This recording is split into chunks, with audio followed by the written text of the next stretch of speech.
Un escándalo en Bohemia. Para Sherlock Holmes, aquella mujer es la mujer. Rara vez le he oído mencionarla con otro nombre. A sus ojos, ella eclipsa a todo su sexo y predomina en él. No quiere esto decir que haya experimentado sentimiento alguno parecido al amor hacia Irene Adler. Todas las emociones, y particularmente la del amor, eran incompatibles con su mente fría, precisa, admirablemente equilibrada. Sherlock Holmes era, yo lo garantizo, la máquina de razonar y observar más perfecta que el mundo ha visto. Pero en el amor se había colocado en una falsa posición. Nunca hablaba de las pasiones suaves, sino con burla y desprecio. Esas cosas eran admirables para el observador, excelentes para desgarrar el velo de los móviles y actos de los hombres. Pero si el razonador ejercitado admitía semejantes intromisiones en su temperamento delicado y finamente ajustado, con eso introducía en su vida un factor distrayente que podía arrojar una duda sobre los resultados de su labor mental. La rotura de un instrumento de precisión, una rajadura en uno de sus poderosos lentes, no habrían sido tan perturbadores como una emoción fuerte en una naturaleza como la suya.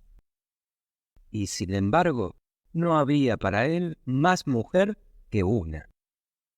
Y esta era la difunta Irene Adler, de memoria dudosa y discutible. Yo había visto poco a Holmes recientemente. Mi matrimonio nos había apartado el uno del otro. Mi completa felicidad y los intereses del hogar que se alzan en torno del hombre que por primera vez se encuentra dueño de una casa eran suficientes para absorber mi atención. Mientras Holmes, que aborrecía todas las formas de la sociedad con la fuerza entera de su alma bohemia, continuaba en nuestro departamento de la calle Baker, sepultado entre sus viejos libros y alternando de semana a semana entre la cocaína y la ambición, el efecto adormecedor de la droga y la fiera energía de su activa naturaleza.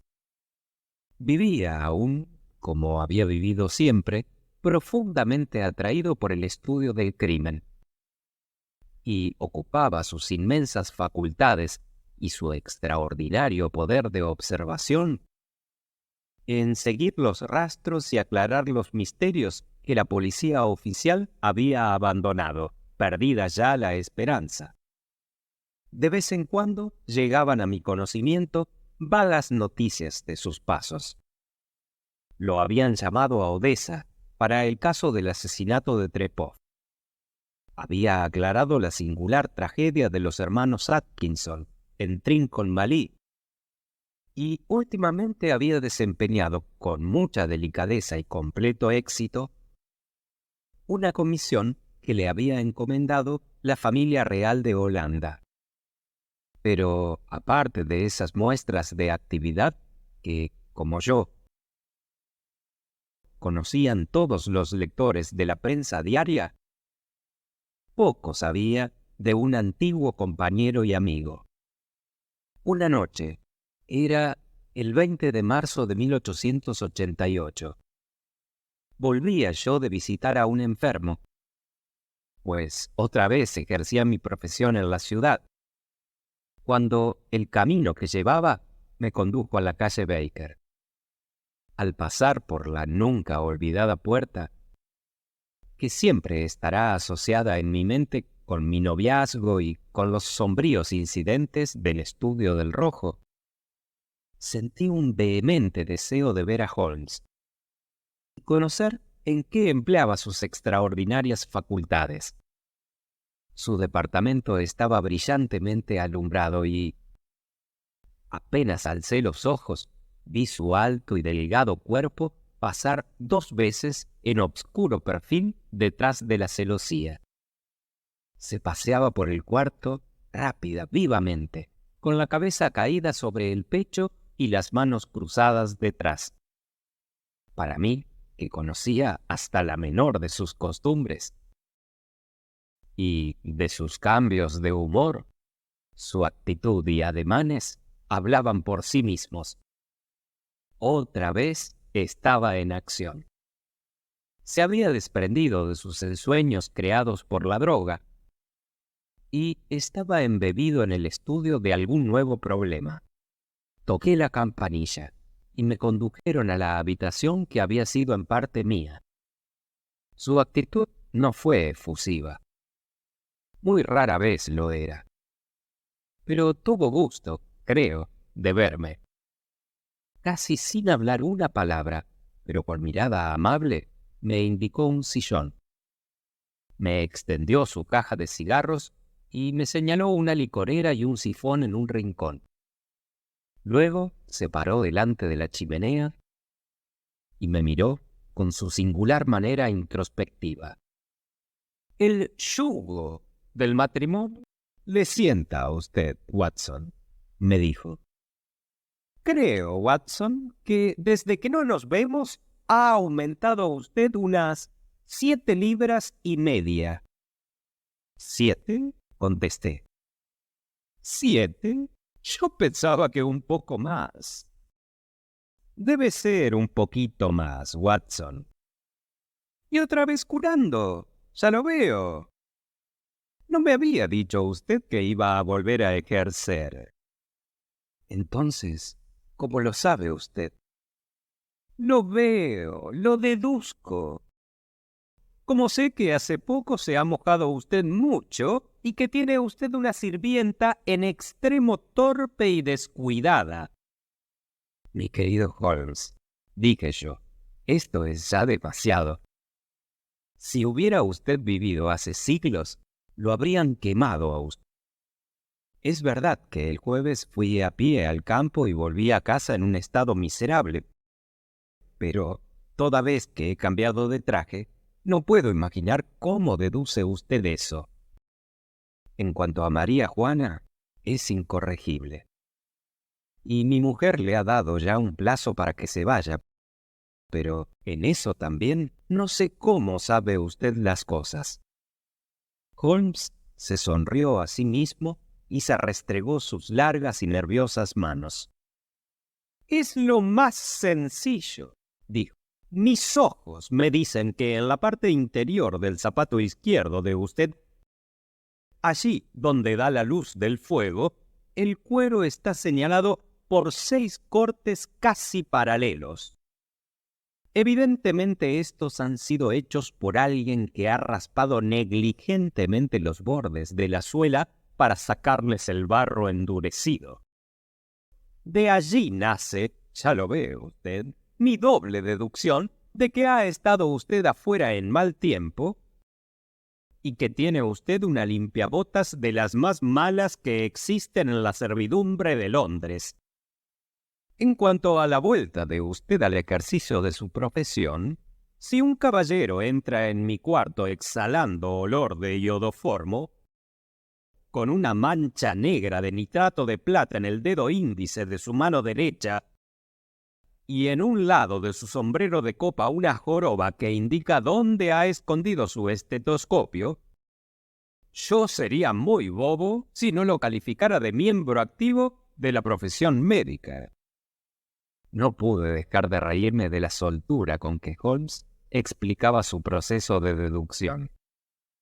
Cuando le oigo a usted exponer razones, observé, la cosa de que se trata me parece siempre tan ridículamente sencilla que fácilmente podría hacerla yo mismo, a pesar de que en cada sucesivo ejemplo del razonar de usted me encuentro a obscuras hasta que usted me explica su procedimiento.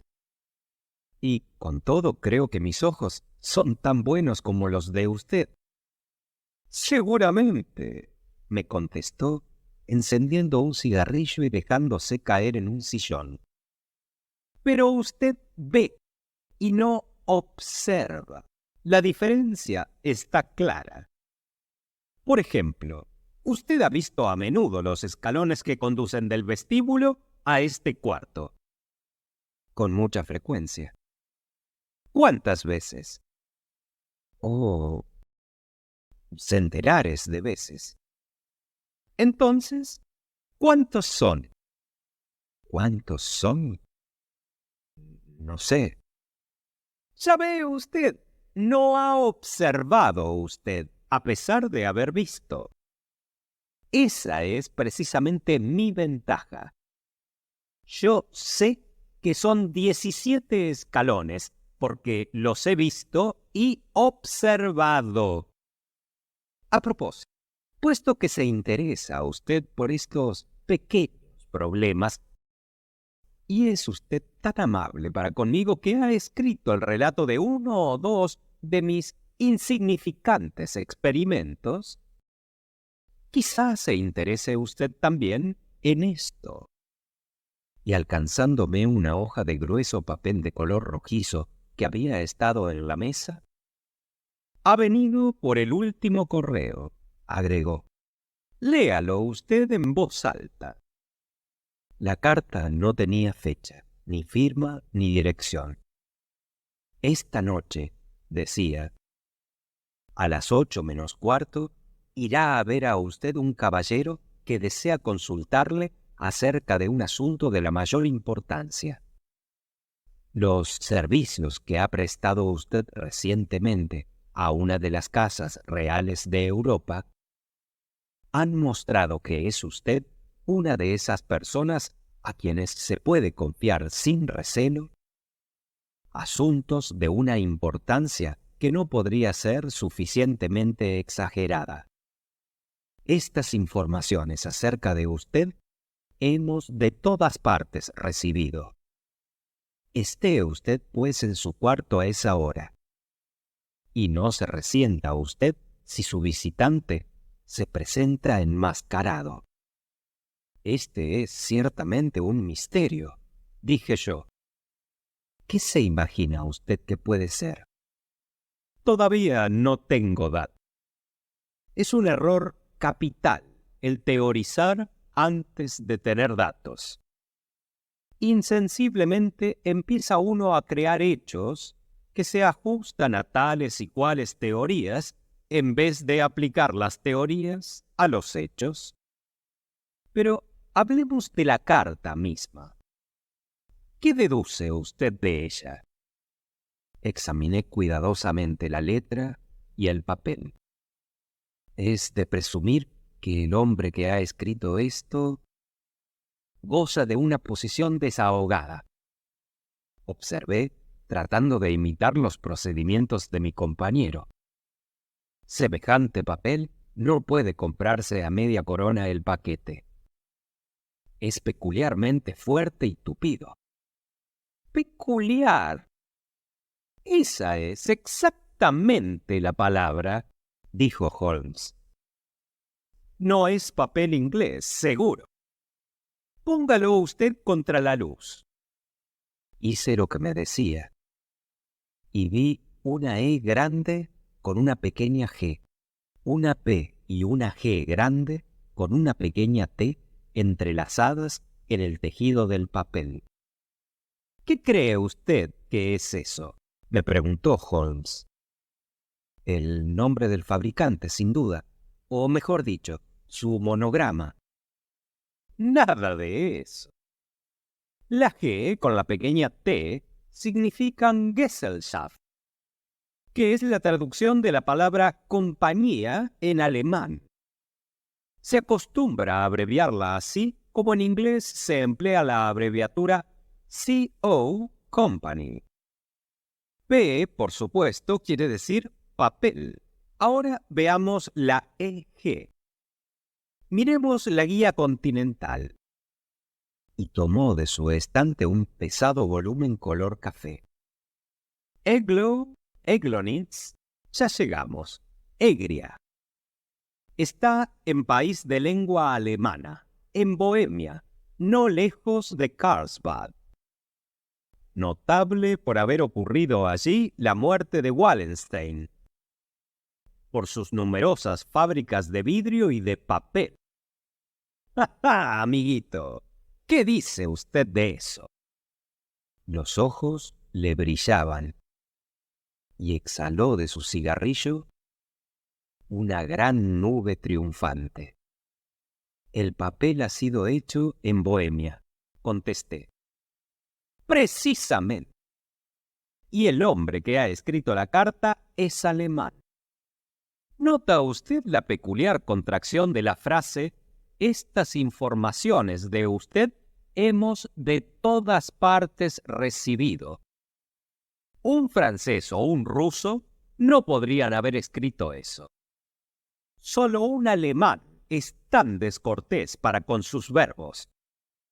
Solo falta, por consiguiente, descubrir lo que desea este alemán que escribe en papel bohemio y prefiere venir enmascarado a enseñar la cara. Y aquí viene, si no me engaño, a resolver todas nuestras dudas. Cuando decía estas palabras, se oyó el retumbar de los cascos de unos caballos y el arrastrarse de unas ruedas para detenerse delante de nuestra puerta. Y enseguida un toque de campanilla. Holmes silbó. «Una pareja, por el ruido», dijo. «Sí», continuó, mirando afuera por la ventana. «Un lindo cupecito y un hermoso tronco, 150 guineas cada uno. En este asunto, Watson, hay dinero, aunque no haya otra cosa». «Creo que lo mejor es que me vaya, Holmes». «Por nada, doctor. Quédese usted allí donde está. Cuando me falta usted, me siento incompleto. Y esto promete ser interesante. Sería una lástima perderlo. Pero ese... No se preocupe usted de él. Yo puedo necesitar la ayuda de usted y él también puede necesitarla. Aquí viene. Siéntese usted en el sillón, doctor, y preste usted toda su atención». Un paso lento y pesado que se había dejado oír en la escalera y en el pasadizo se detuvo inmediatamente delante de la puerta. Enseguida sonó en esta un golpe fuerte y autoritario. «Adelante», dijo Holmes. Entró un hombre que no tendría menos de 6 pies y 6 pulgadas de alto, con el pecho y los miembros de un Hércules. Su traje era rico, con una riqueza que en Inglaterra sería considerada como vecina del mal gusto. Anchas bandas de piel de astracán abultaban las bocamangas y las solapas de su saco cruzado, y el gabán azul obscuro puesto sobre sus hombros estaba forrado de seda color de fuego y asegurado al cuello con un broche formado por un resplandeciente berilo. Unas botas que le subían hasta la mitad de la pierna y que en la parte alta estaban bordadas con rica piel de color habano, completaban la impresión de barbárica opulencia que sugería todo el aspecto de la persona. Llevaba en la mano un sombrero de anchas alas y en la parte superior de la cara, hasta abajo de los pómulos, una careta negra, que sin duda acababa de ponerse, pues al entrar tenía todavía levantada la mano. Por la parte inferior de la cara parecía ser hombre de carácter firme. Tenía el labio inferior espeso y caído, y el hueso de la barba cortado en línea recta, indicio de decisión llevada hasta la obstinación. «¿Ha recibido usted mi carta?», preguntó con voz profunda y áspera, y un dejo alemán fuertemente acentuado. «En ella anuncié a usted mi venida». Y nos miraba a uno y a otro, como si no supiera a cuál de los dos dirigirse. Ruego a usted que tome asiento, dijo Holmes. El señor es mi amigo y colega, el doctor Watson, que cuando es necesario tiene la bondad de ayudarme en mis pesquisas. ¿A quién tengo el honor de hablar? Puede usted llamarme Conde von Kramm, noble bohemio. Entiendo que este caballero, amigo de usted, es un hombre de honor y de discreción, a quien puedo confiar un asunto de la importancia más extrema. Si no fuera así, preferiría hablar con usted solo. Me levanté para marcharme, pero Holmes me tomó del brazo y me obligó a sentarme nuevamente. ¿A ambos o a ninguno?, dijo. Puede usted decir delante de este caballero cuanto quiera usted decirme a mí. El conde levantó sus anchos hombros. Entonces, empezaré, dijo, por comprometer a ambos a un secreto absoluto por 2 años. Después de ese plazo, el asunto habrá perdido su importancia. Pero ahora no es decir mucho el decir que importa tanto que pueda tener influencia en la historia de Europa. Lo prometo, dijo Holmes. ¿Y yo? Ustedes me dispensarán esta careta, continuó nuestro extraño visitante. La augusta persona que me emplea desea que ustedes no me conozcan. Y debo confesar que el título que acabo de darme no es exactamente el mío. Ya lo sabía, contestó Holmes secamente. Las circunstancias son sumamente delicadas y hay que tomar toda clase de precauciones para ahogar lo que podría llegar a ser un inmenso escándalo y a comprometer seriamente a una de las familias reinantes de Europa. Para hablar con claridad, el asunto toca de cerca a la gran casa de Ormstead, a los reyes hereditarios de Bohemia. Eso también lo sabía, murmuró Holmes, acomodándose en su sillón y cerrando los ojos. Nuestro visitante miró con cierta sorpresa visible al hombre lánguido y perezoso, que sin duda le había sido descrito como el razonador más incisivo y el agente más enérgico de toda Europa. Holmes reabrió los ojos y miró impacientemente a su gigantesco cliente. Si vuestra majestad condescendiera a explicar el asunto, dijo, yo podría enseguida darle algún consejo.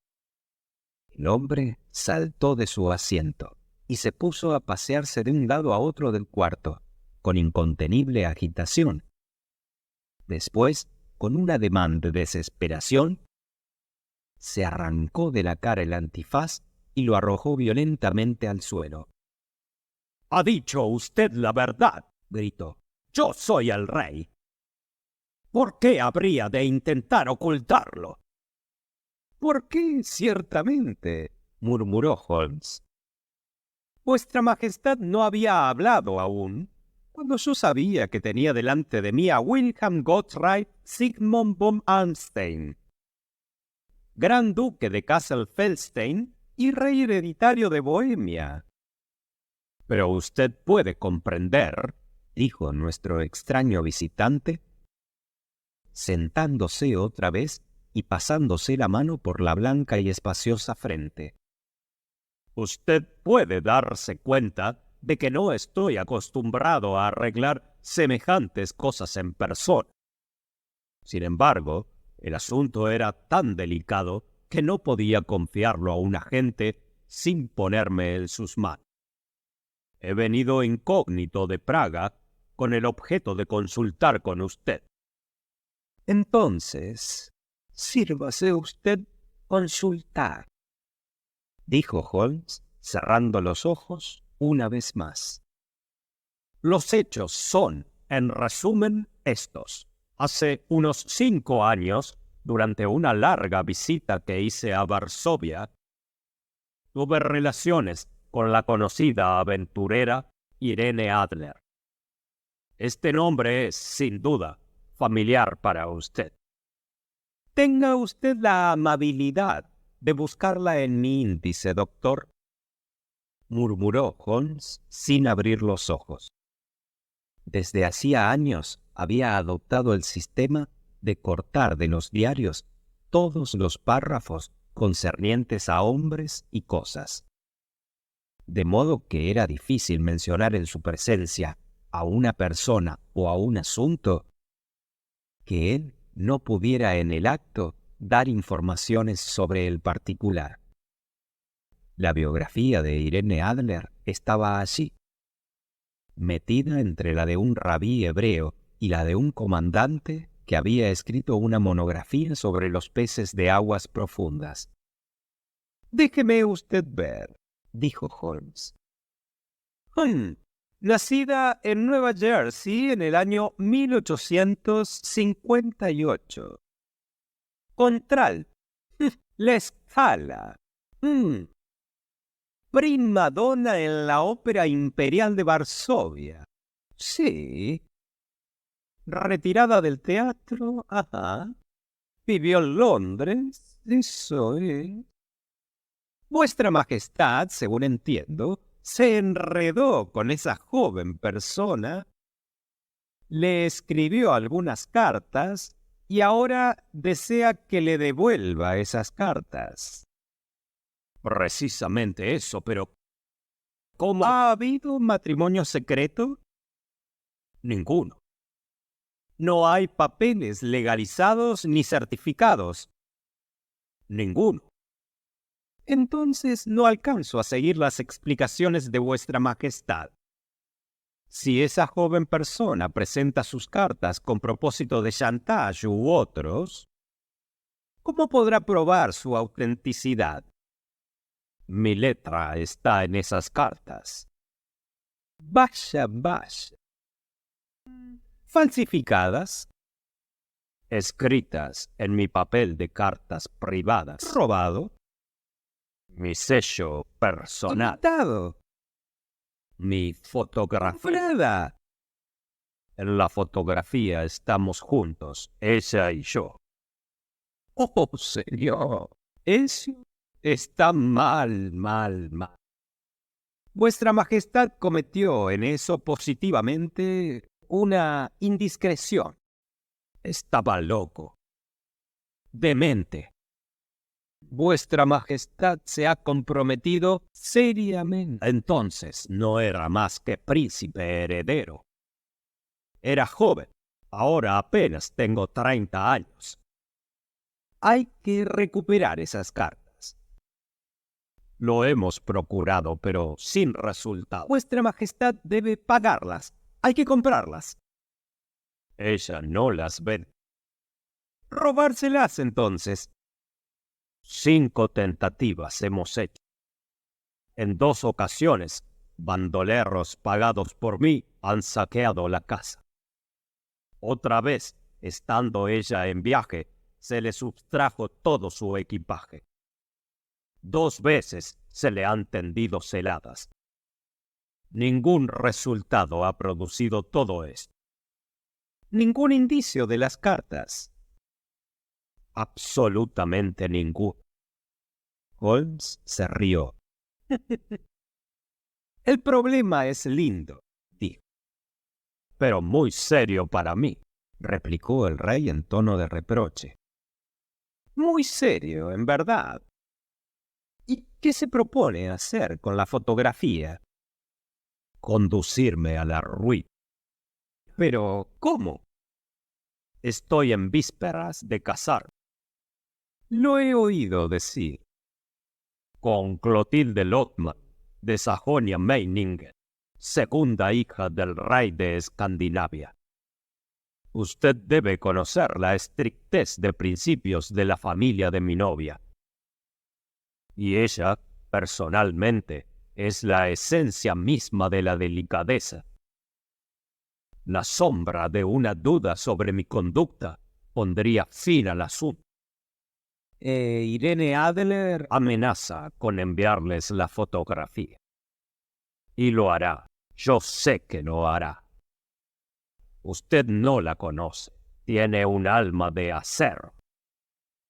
Tiene la cara de la más bella de las mujeres y el cerebro del más resuelto de los hombres. Para impedir que me case con otra mujer, no hay extremos a que no iría. No lo hay. ¿Está usted seguro de que todavía no la ha enviado? Estoy seguro. ¿Y por qué? Porque ha dicho que la enviaría el día en que se proclamen públicamente los esponsales. Eso será el lunes próximo. Oh, entonces, tenemos todavía 3 días, dijo Holmes con un bostezo. Es una gran fortuna porque por ahora tengo 2 o 3 asuntos a que atender. Vuestra Majestad, por supuesto, permanecerá por ahora en Londres. Seguramente. En el Hotel Langham me encontrará usted con el nombre de Conde Von Krapp. Entonces, allá le dejaré una línea para hacerle saber lo que adelantamos. Se lo ruego. Voy a ser todo ansiedad. Y en cuanto a dinero, tiene usted carta blanca. Absolutamente. Digo a usted que daría una de las provincias de mi reino por esa fotografía. ¿Y para los gastos inmediatos? El rey sacó de dentro de su saco una pesada bolsa de piel de zapa y la puso en la mesa. Aquí hay 300 libras en oro y 700 en billetes, dijo. Holmes escribió un recibo en una hoja de su libro de apuntes y se lo entregó. ¿Y la dirección de Mademoiselle? Es Bryony Lodge, Serpentine Abbey, St. John's Wood. Holmes anotó esos datos. Otra pregunta, dijo. ¿La fotografía era de tamaño gabinete? Sí. Basta. Buenas noches, Majestad. Confío en que pronto tendremos alguna buena noticia para usted y... Buenas noches, Watson, añadió cuando las ruedas del coupé real rodaron por la calle. Si mañana a las 3 de la tarde tiene usted la bondad de venir, me agradará charlar con usted de este asuntito. Exactamente a las 3 llegué a la casa de la calle Baker, pero Holmes no había vuelto aún. La dueña de la casa me dijo que había salido poco después de las 8 de la mañana. Me senté al lado del fuego con la intención de esperarle, por mucho que tardara. Su investigación me interesaba ya profundamente, pues, aunque no veía en torno mío ninguna de las circunstancias sombrías y extrañas que caracterizaban los 2 crímenes relatados ya por mí en otra parte, la naturaleza del caso y la elevada posición del cliente daban, sin embargo, un carácter propio al asunto. Ciertamente, aparte de la naturaleza de la investigación que mi amigo tenía entre manos, había algo en su magistral manera de dominar una situación, en su agudo, incisivo razonamiento, que hacían un placer para mí el estudiar su sistema de trabajo y seguir los rápidos, sutiles métodos con que desenredaba los más inextricables misterios. Tan acostumbrado me hallaba a sus invariables triunfos, que hasta la posibilidad de un fracaso había cesado de venirme a la cabeza. Eran casi las 4 cuando la puerta se abrió, y un groom con cara de borracho de ademanes bruscos y patillas cortas, cara inflamada y ropas indecentes, entró en el cuarto. No obstante lo acostumbrado que estaba a la pasmosa habilidad de mi amigo para disfrazarse, tuve que mirarle 3 veces antes de adquirir la certeza de que realmente era él. Saludó con la cabeza y se eclipsó en el dormitorio, de donde salió a los 5 minutos, decentemente vestido y con su aspecto digno de siempre. Metiéndose las manos en los bolsillos, estiró las piernas delante del fuego y durante algunos minutos se rió con todas sus ganas. Exclamó, y la risa lo ahogaba, y se rió otra vez y otra, hasta verse obligado a tenderse de espaldas en la silla, cansado, exhausto. Pasa. Lo que pasa es demasiado divertido. Estoy seguro de que no podría adivinar nunca cómo he empleado la mañana, ni a qué resultado he llegado. No lo puedo imaginar. Supongo que ha estado usted averiguando las costumbres y quizá estudiando la casa de la señorita Irene Adler. Así es. Pero lo que siguió a ese estudio fue bastante inesperado. Voy a decirle a usted todo. Salí de aquí poco después de las 8, personificando a un groom sin trabajo. Hay entre los hombres que manejan caballos una maravillosa simpatía mutua, una masonería. Sea usted uno de ellos y luego sabrá cuanto por ellos se puede saber. Pronto estuve en Bryony Lodge. Es un verdadero bijou esa villa, con su jardín detrás y construida en la misma orilla del camino. Tiene 2 pisos, anchas gradas en la puerta, espaciosa sala a la derecha, bien amueblada, con largas ventanas que casi tocan el suelo. Y esas anticuadas aldabas de ventanas que un niño puede abrir. Nada de notable había detrás, a no ser esta observación. A la ventana del pasadizo se puede llegar por el techo de la cochera. Me paseé en torno de la casa y la examiné estrechamente de todos sus puntos de vista, pero sin notar otra cosa interesante. Después eché a andar calle abajo y encontré, como esperaba, las caballerizas en un callejón que corre a lo largo de una pared del jardín.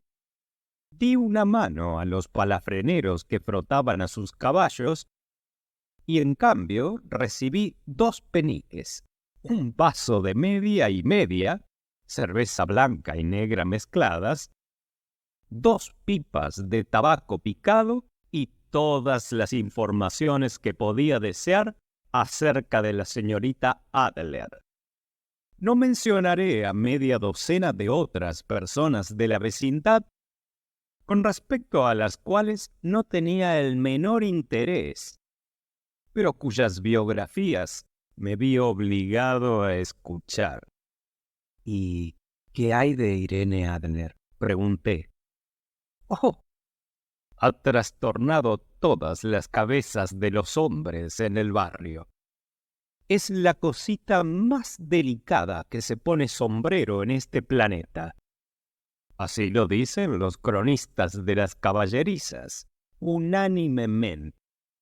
Vive en gran tranquilidad, canta en conciertos, sale en carruaje todas las tardes a las 5 y vuelve a las 7 en punto a comer.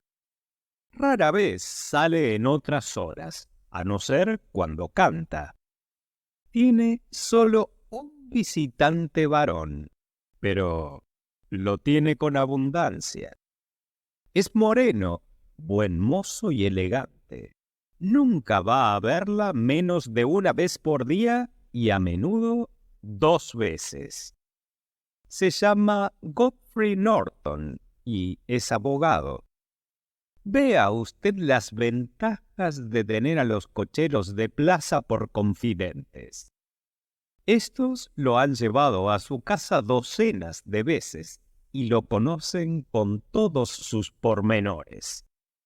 Cuando hube escuchado todo lo que tenían que decirme, empecé a pasearme otra vez de arriba a abajo por cerca de Bryony Lodge y a madurar mi plan de campaña. Ese Godfrey Norton era, evidentemente, un importante factor en el asunto. Es abogado. Eso me sonaba con sonido ominoso. ¿Cuáles eran sus relaciones con ella? ¿Y cuál el objeto de sus repetidas visitas? ¿Era su cliente, su amiga, su querida? Si lo primero, probablemente ella le había dado a guardar la fotografía. Si lo último, había menor probabilidad de que se la hubiera entregado. De la solución de esta cuestión dependía el que yo continuara mi tarea en Bryony Lodge o volviera mi atención hacia el departamento que el caballero ocupa en el barrio del Temple. El punto era delicado y hacía que el campo de mis investigaciones se ensanchara. Temo estar cansando a usted con estos detalles, pero tengo que hacer ver a usted las pequeñas dificultades con que he tropezado para que comprenda usted la situación. Sigo con la mayor atención lo que usted me refiere, le contesté. Todavía pasaba el asunto en mi mente cuando un coche de plaza llegó a Bryony Lodge y de él saltó un caballero. Era un hombre de notable hermosura, moreno, de nariz aguileña y bigotes, evidentemente el hombre de quien me habían hablado. Parecía estar muy deprisa, gritó al cochero que le esperara y pasó por junto a la criada que le abrió la puerta con la manera de quien está en su casa. Tardó adentro como media hora, durante la cual pude verle a ratos por las ventanas de la sala, paseándose de un lado a otro, hablando con sobreexcitación y moviendo los brazos. A ella no la vi. De repente salió el hombre con la apariencia de tener más prisa aún. Al dirigirse al coche sacó del bolsillo un reloj de oro y lo miró atentamente. «¡Corre como el diablo!», gritó. «Primero a la casa Grossi Hanky en la calle del Regente y luego a la iglesia de Santa Mónica, que está en la avenida Edward. Media guinea si lo haces en 20 minutos». Partió el coche a escape y estaba yo preguntándome todavía si no haría bien en seguirlo, cuando bajó por el callejón un pequeño landó muy bonito, guiado por un cochero que apenas se había abotonado a medias y tenía la corbata junto a las orejas. En los arneses no había una hebilla ajustada. No bien se había detenido el carruaje, salió ella del vestíbulo como un rayo y entró en el landó. Solo pude verla un segundo, pero lo suficiente para ver que era una mujer adorable, con una cara por la cual podría morir un hombre. «A la iglesia de Santa Mónica, Juan», gritó, y medio soberano si llega usted en 20 minutos. Aquello era demasiado bueno para perdérselo, Watson. Pensaba en si correría a pie tras del landó o me prendería de él, cuando pasó por la calle un coche de plaza. El cochero miró 2 veces al sucio pasajero que se le presentaba, pero yo salté adentro antes de que pudiera oponerse. «A la iglesia de Santa Mónica», le dije, y medio soberano si llega usted en 20 minutos. Mi cochero hizo correr a los caballos, y no creo haber ido nunca en carruaje con tanta velocidad, pero cuando llegamos ya estaban los otros allí. El cupé de plaza y el landó, con sus humeantes caballos, estaban delante de la puerta. Pagué al cochero y me precipité adentro de la iglesia. No había en ella un alma, salvo las 2 personas a quienes había seguido yo, y un sacerdote cubierto con su sobrepelliz, el cual parecía estar en discusión con ellos. Los 3 estaban en grupo delante del altar. Yo me puse a recorrer la nave lateral, como cualquier ocioso que cae por casualidad en una iglesia. De repente, con sorpresa mía, los 3 se volvieron hacia mí. Y Godfrey Norton se me acercó corriendo tan aprisa como podía. «¡Loado sea Dios!», gritó. «Usted va a servirnos. Venga usted, venga». «¿Qué pasa, pues?», le pregunté. «Venga usted, hombre, venga usted. Solo 3 minutos para que sea legal». Casi me arrastró hasta el altar. Y antes de que yo supiera dónde estaba, me encontré mascullando respuestas que me susurraban en el oído y certificando cosas de que nada sabía y, en resumen, contribuyendo al seguro enlace de Irene Adler, soltera, con Godfrey Norton, soltero. Todo se hizo en un instante, y el caballero me daba las gracias por un lado y la dama por el otro, mientras el clérigo me bendecía por delante. Mi situación era la más extraña en que me había visto en mi vida, y el recuerdo de ella era lo que me hacía reír aquí ahora. Parece que había algún defecto en la licencia para el casamiento, que el sacerdote se negaba terminantemente a casarlos sin que hubiera un testigo, de cualquier clase que fuera, y que mi afortunada aparición salvó al novio de salir a la calle en busca de un padrino.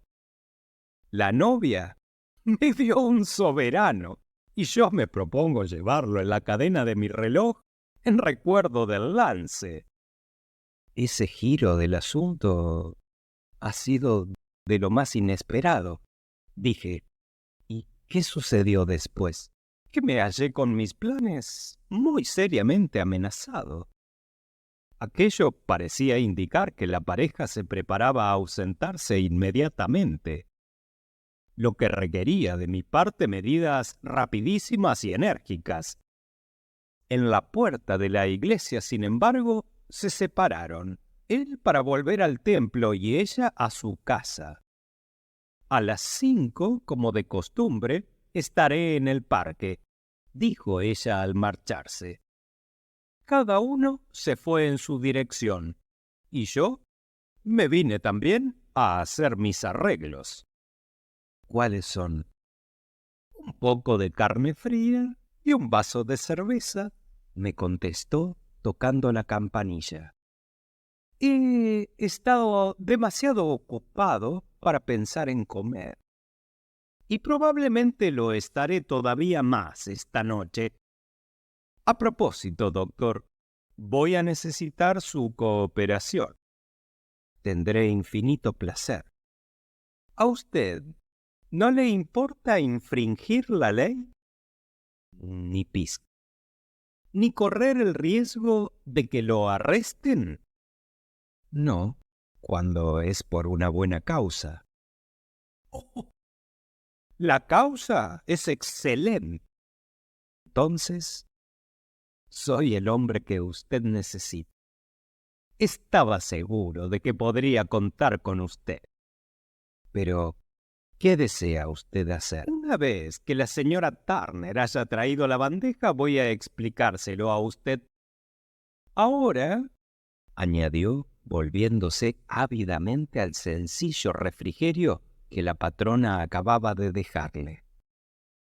Necesito hablar mientras como porque no dispongo de mucho tiempo. Ya son cerca de las 5. Dentro de 2 horas tenemos que estar en el Teatro de la Acción. La señorita, o mejor dicho, la señora Irene, vuelve de su paseo a las 7. Nosotros iremos a Bryony Lodge a encontrarnos con ella. ¿Y entonces? Eso déjemelo usted a mí. Ya he arreglado lo que ocurrirá. Hay solo un punto en el que debo insistir. Usted no tiene que mezclarse en nada. Suceda lo que suceda. ¿Entiende usted? Tengo que mantenerme neutral. Tiene usted que no hacer nada. Nada. Probablemente sucederá algo desagradable. No intervenga usted en ello. Eso me ayudará a entrar en la casa. 4 o 5 minutos después de entrar yo adentro, se abrirá la ventana de la sala. Usted se pondrá lo más cerca de esa ventana abierta. Bien. Se fijará usted en mí porque yo estaré visible para usted. Bien. Y cuando yo alce la mano, así, arrojará usted adentro de la sala lo que yo le daré para que arroje. Y al mismo tiempo dará usted a gritos la alarma de incendio. ¿Sigue usted bien lo que le digo? Enteramente. No se trata de nada estupendo, Añadió, sacando de su bolsillo un rollo en forma de cigarro. Este es un cohete de humo, provisto de un fulminante en cada uno de sus extremos para que se encienda. A eso se reduce la tarea de usted. Cuando lance usted el grito de ¡fuego!, lo repetirán numerosas personas. Entonces se dirigirá usted a la esquina de la calle y al cabo de 10 minutos yo me uniré a usted. Supongo que he sido bastante claro. Yo tengo que permanecer neutral, que ponerme junto a la ventana, que fijarme en usted y, al ver la seña, arrojar adentro este objeto. Dar enseguida la alarma de incendio y esperar a usted en la esquina. Precisamente. Entonces puede usted confiar enteramente en mí. Excelente. Ahora creo que es hora de que me prepare para el nuevo rol que tengo que desempeñar. Desapareció en su dormitorio y volvió a los pocos minutos, con el exterior de un clérigo nonconformista, amable y simplón. Su ancho sombrero negro, su pantalón ancho, su corbata blanca, su simpática sonrisa y su mirada, que expresaba una investigadora y benévola curiosidad, eran tales que sólo un gran actor podría igualarlas. Con Holmes pasaba que no solamente cambiaba de traje. Su expresión, sus maneras, su misma alma parecían variar con cada nuevo papel que asumía. El teatro perdió un soberbio actor, así como la ciencia perdió un agudo razonador, cuando Sherlock Holmes se hizo especialista en crimen. Eran las 6:15 cuando salimos de la casa, y todavía faltaban 10 minutos para la hora cuando llegamos a la avenida Serpentine. Ya había oscurecido, y en Bryony Lodge acababan de encender las luces cuando empezamos a pasearnos de arriba a abajo, esperando la llegada de la inquilina. La casa era tal cual me la había figurado por la sucinta descripción de Sherlock Holmes. El barrio parecía ser menos tranquilo de lo que yo esperaba. Al contrario, para ser una pequeña calle de un soberbio apacible, estaba demasiado animada. En una esquina había un grupo de hombres desarrapados que fumaban y reían. Un afilador que hacía andar su rueda. 2 soldados que enamoraban a una niñera y varios jóvenes bien vestidos que se paseaban perezosamente con el cigarro en la boca. «Vea usted», me observó Holmes mientras íbamos y veníamos por delante de la casa. «Este casamiento simplifica más bien la cuestión. La fotografía es ahora un arma de 2 filos. Es muy probable que nuestra dama sea tan adversa a dejarla ver por el señor Godfrey Norton como lo es nuestro cliente a que la vea la princesa. Ahora la cuestión es esta. ¿Dónde vamos a encontrar la fotografía?» «Sí, ¿dónde?» «No es creíble que ella la lleve consigo. Es de tamaño gabinete, demasiado grande para ocultarla en los vestidos de una mujer. Ella sabe, además, que el rey es capaz de hacerla caer en una emboscada y registrar. Ya ha habido 2 tentativas de esa clase. Podemos, pues, creer que no la lleva consigo». «¿Dónde la tiene, entonces?» «En poder de su banquero o de su abogado. Existe esa doble posibilidad, pero no me siento inclinado a creer en una ni en otra. Las mujeres son naturalmente reservadas y les gusta conservar para sí solas sus secretos. ¿Por qué habría ésta de entregar el suyo a otra persona? Podría confiar el retrato para que se lo guardaran, pero no podría decir la influencia indirecta o política que la misma fotografía sería capaz de ejercer en un hombre. Además, acuérdese usted de que ella había resuelto servirse de ese retrato dentro de pocos días. Debe, por lo tanto, tenerlo al alcance de la mano. Debe tenerlo en su casa». «Pero la casa ha sido invadida 2 veces por gente que iba en busca del retrato». «Esa gente no ha sabido buscar».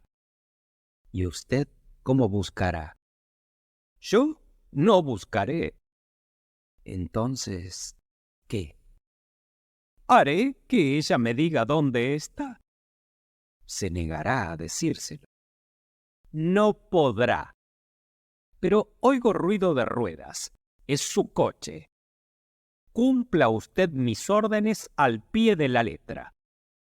Decía estas palabras cuando el resplandor de los faroles de un carruaje alumbró la curva de la avenida. Era un pequeño landó, muy bonito, que fue a detenerse en la puerta de Briony Lodge. En el momento en que el cochero paraba los caballos, uno de los vagabundos que estaban en la esquina se abalanzó a abrir la portezuela en la esperanza de ganar unos centavos. Pero otro vagabundo, que se había lanzado con la misma intención, le dio un fuerte empellón. Los 2 individuos entraron instantáneamente en pelea encarnizada, la que se agravó enseguida porque los 2 soldados intervinieron en favor de uno de los contendientes. Y también intervino el afilador furiosamente en favor del otro. Uno dio un golpe, y como por encanto, la dama que había salido del carruaje se vio en el centro del apretado torbellino de hombres jadeantes que se daban feroces trompadas y garrotazos. Holmes se precipitó hacia el grupo para defender a la dama, pero en el mismo instante en que llegaba junto a ella, dio un grito y cayó al suelo, con la cara sangrando abundantemente. Al verle caer, los soldados huyeron desolados en una dirección y los vagabundos en otra. al mismo tiempo que algunos hombres mejor vestidos que habían presenciado la riña sin tomar parte en ella, se acercaron a proteger a la dama y a socorrer al herido. Irene Adler se había apresurado a subir la gradería de la casa, pero una vez arriba se detuvo y su soberbia figura se destacó sobre el vestíbulo alumbrado. Miró atentamente a la calle y «¿Está muy lastimado el pobre señor?», preguntó. «Está muerto», gritaron varias voces. No, todavía está con vida», exclamó otro. «pero morirá antes de llegar al hospital». «Es un valiente», dijo una mujer. «A no ser por él, los bribones se habrían llevado el portamonedas y el reloj de la señora. Era una pandilla, y de las peores. ¡Ay! Ya respira. No puede seguir tendido en la calle. ¿Podemos llevarlo adentro, señora?» «Ciertamente. Tráiganlo a la sala. Allí hay un sofá cómodo. Por aquí, por aquí». Lenta y solemnemente llevaron a Sherlock Holmes al interior de Briony Lodge y le acostaron en la pieza principal. Mientras tanto, yo observaba lo que ocurría desde mi puesto en la ventana. Las luces habían sido encendidas, pero las celosías no habían sido bajadas, de manera que yo podía ver a Holmes acostado en el canapé. Yo no sé si él sentiría algún remordimiento en ese instante por la farsa que representaba, pero yo sé que nunca en mi vida me sentí más avergonzado de mí mismo que cuando vi a la bella persona contra la cual estaba conspirando y la gracia y bondad con que atendía al herido. Y sin embargo, habría sido la traición más negra hacia Holmes el abandonar la parte que él me había confiado.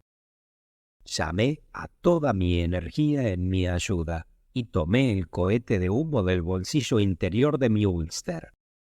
Fin y al cabo, pensé, no le hacemos daño a ella.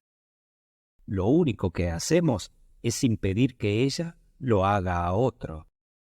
Holmes se había sentado en el sofá y lo vi moverse como una persona a quien falta el aire.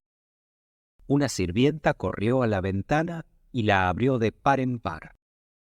En el mismo instante vi a Holmes alzar la mano y a esa señal lancé mi cohete adentro del cuarto gritando «¡Fuego!». No bien había salido la palabra de mi boca, la multitud entera de espectadores, bien vestidos y andrajosos, caballeros, lacayos y criadas, prorrumpieron en un grito general de «¡Fuego!». Espesas nubes de humo llenaban la sala y salían por la ventana. Vi confusamente personas que corrían y oí la voz de Holmes que les aseguraba que aquello no era más que una falsa alarma. Deslizándome por entre la voceante muchedumbre, me dirigí a la esquina, y a los 10 minutos tuve el placer de sentir el brazo de mi amigo en el mío y de alejarme con él del teatro del tumulto.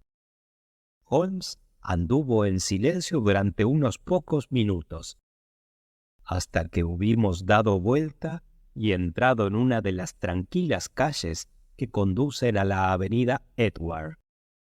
«Lo ha hecho usted lindamente, doctor», me dijo él. «Nada podría haberme servido mejor. Perfectamente».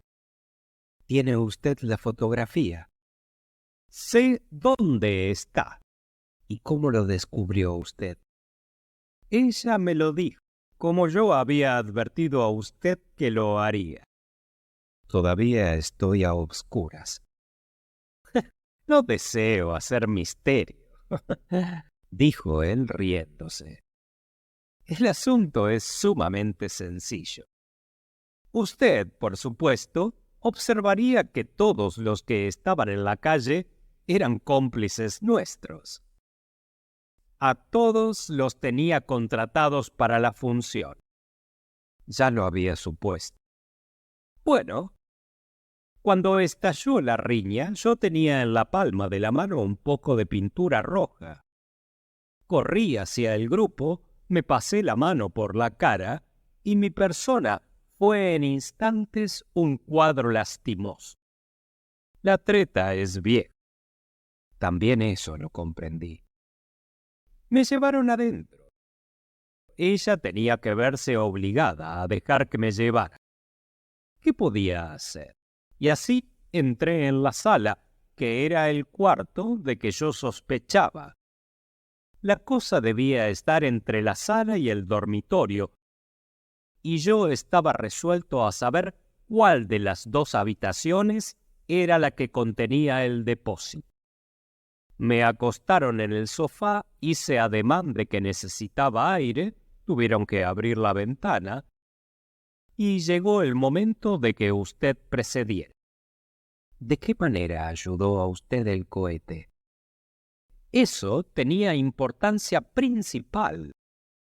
Cuando una mujer cree que su casa se quema, su instinto la lleva en el acto a salvar el objeto que estima en más. Ese es un impulso que domina por completo. Y más de una vez me he aprovechado de él. En el caso del escándalo de Darlington me sirvió de mucho, y también en el asunto del castillo de Arnsworth. Una madre corre a salvar a su hijo. Una que no es madre acude a su cofre de joyas. Pero en este caso era claro para mí que nuestra dama nada tenía en la casa que le fuera más precioso que aquello que nosotros buscábamos. Seguro estaba de que se precipitaría al sitio en que lo tenía guardado para sacarlo consigo. La alarma de incendio fue admirablemente dada. Ese humo y ese griterío habrían sido suficientes para poner en conmoción nervios de acero. Ella correspondió soberbiamente. La fotografía está en un escondrijo detrás de una tablilla corrediza, exactamente encima del botón de campanilla que queda a la derecha. En un segundo estuvo ella en ese sitio y alcancé a ver la fotografía en el momento en que la sacó. Cuando grité que aquello no era más que una falsa alarma, volvió a poner allí la fotografía. Vio el cohete, se precipitó afuera del cuarto y no la he vuelto a ver. Yo me levanté, formulé mis excusas y me escapé de la casa. Vacilaba sobre si trataría de apoderarme en el acto de la fotografía, pero el cochero había entrado y me observaba atentamente, por lo cual preferí esperar. Un pequeño exceso de precipitación podía perderlo todo. ¿Y ahora? Le pregunté. Nuestra investigación ha terminado, prácticamente. Mañana iré a la casa con el rey y con usted, si desea usted ir con nosotros. Se nos hará entrar en la sala para que esperemos a la señora, y es probable que cuando ella entre en la sala no nos encuentre ya, ni encuentre la fotografía. Para su majestad el rey será una satisfacción el recuperarla con sus propias manos. ¿Y a qué hora piensa usted ir? A las 8 de la mañana. Todavía no se habrá levantado de la cama, de manera que todo el campo estará a nuestra disposición. Además, tenemos que proceder con prontitud, porque el matrimonio de Irene Adler puede significar un completo cambio en su vida y costumbres. Tengo que telegrafiar al rey enseguida.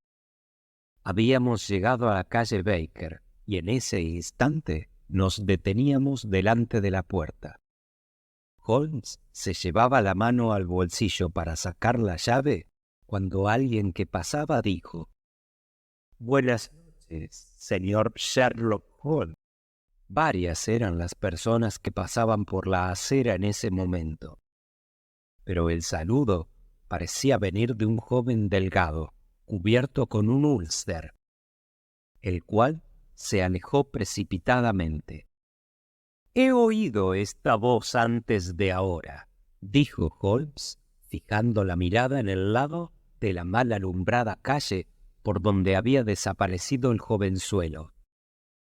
«Pero no sé quién diablos pueda ser». Esa noche dormí en el departamento de la calle Baker, y Holmes y yo estábamos entregados a nuestro café con tostadas cuando el rey de Bohemia entró deprisa en el cuarto. «¿La tiene usted realmente?», gritó, empuñando a Sherlock Holmes por ambos hombros, mirándole ansiosamente la cara. «Todavía no. Pero ¿abriga usted alguna esperanza?». «Abrigo una esperanza». «Entonces va. Ardo en impaciencia de estar allá».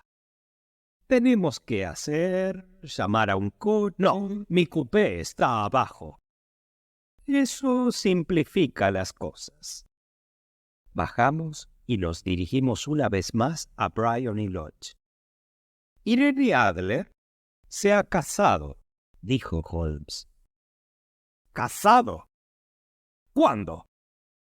«Ayer». «¿Pero con quién?». «Con un abogado inglés que se llama Norton».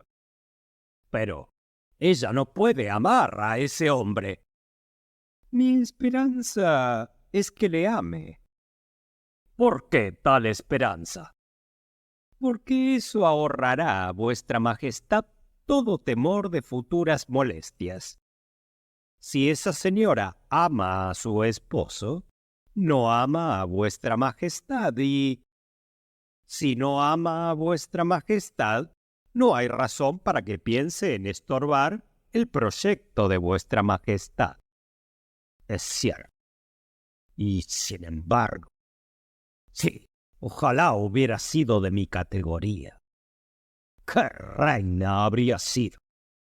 Dicho esto, se sumió en un sombrío silencio, que no fue interrumpido hasta que llegamos a la avenida Serpentine.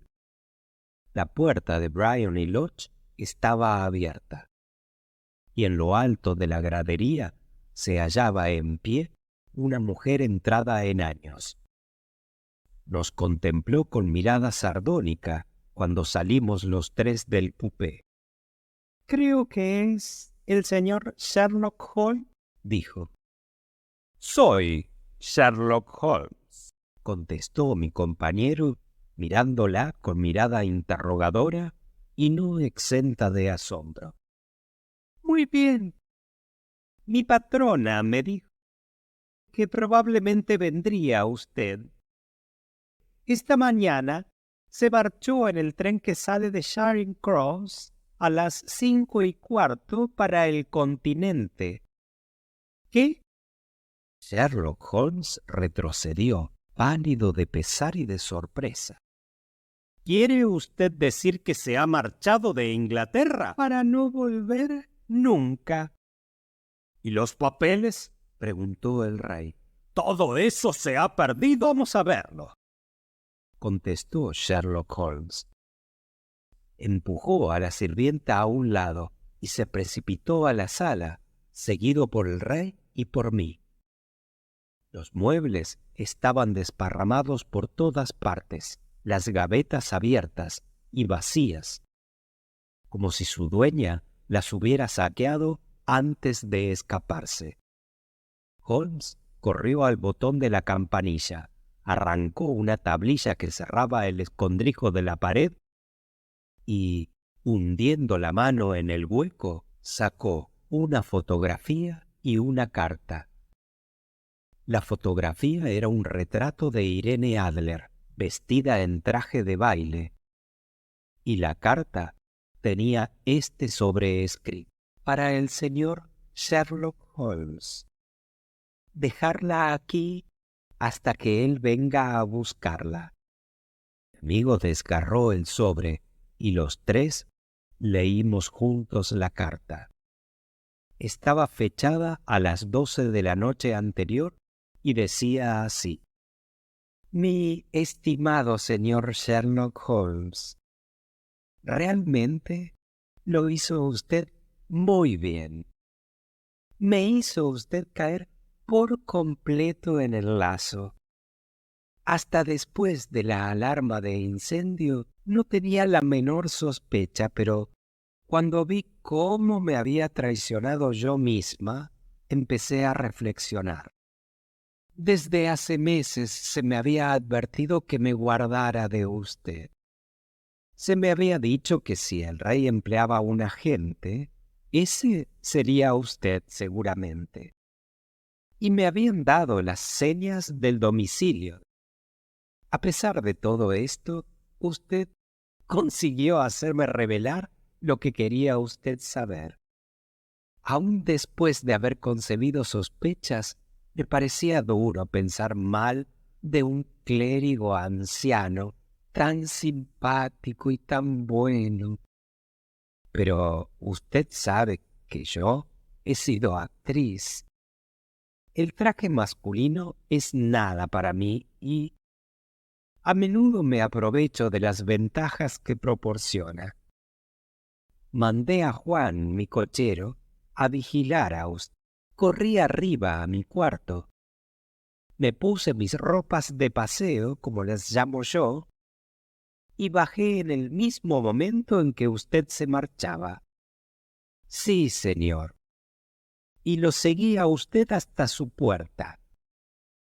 Y así me cercioré de que realmente era objeto de interés para el célebre Sherlock Holmes. Entonces, confieso que imprudentemente di a usted las buenas noches y me fui al Temple a ver a mi esposo. Los dos juzgamos que el mejor recurso era la fuga. Si nos perseguía un antagonista tan formidable. De modo que cuando vaya usted mañana en mi busca, encontrará vacío el nido. En cuanto a la fotografía, el cliente de usted puede descansar en paz. Amo y soy amada por un hombre mejor que él. El rey puede hacer lo que quiera, sin temor de que lo moleste aquella a quien ha lastimado cruelmente. Si me quedo con la fotografía, es para salvaguardia de mi persona, para conservar un arma que me asegurará siempre contra cualquier paso que quiera en lo porvenir dar contra mí. Dejo, sí, una fotografía que podría agradarle poseer.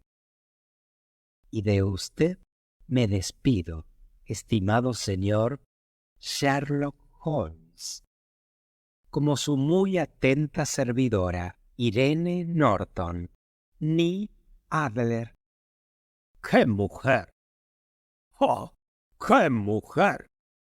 Exclamó el rey de Bohemia una vez que hubimos leído la epístola los tres. ¿No había dicho a ustedes cuán rápida y resuelta era? No es una lástima que no fuera de mi rango. Por lo que he visto de la dama, parece ciertamente que es de diferente categoría que vuestra majestad, Dijo Holmes fríamente. Siento mucho no haber conducido el asunto a una conclusión mejor. Al contrario, querido señor, Exclamó el rey. ningún resultado podía ser mejor. Yo sé que la palabra empeñada por ella es inviolable. La fotografía me inquieta ahora tan poco como si hubiera sido quemada. Me alegro de oír a vuestra majestad decir eso. Yo debo a usted una inmensa gratitud.